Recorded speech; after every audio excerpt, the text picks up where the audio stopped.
Hello guys and welcome back to my channel. So in this video I will tell you that how to unhide rows in Google Sheets. So first of all, you're gonna go into this website, open up Google Sheets on your PC, and then just click on this option where it says go to Sheets, and then you will be redirected to this page where you can basically find a blank sheet to edit.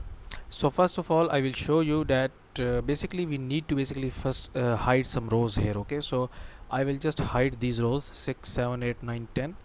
I will select all these rows, right click and hide rows 6 to 10. Now these rows are hide.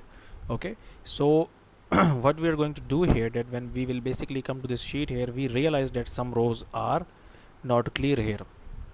So what we will do is we will just tap on these arrows here, one of these arrows, and those rows will be back. So that's it for this video guys. If you find it useful, kindly like this video and subscribe to my channel, and I will meet you in the next video.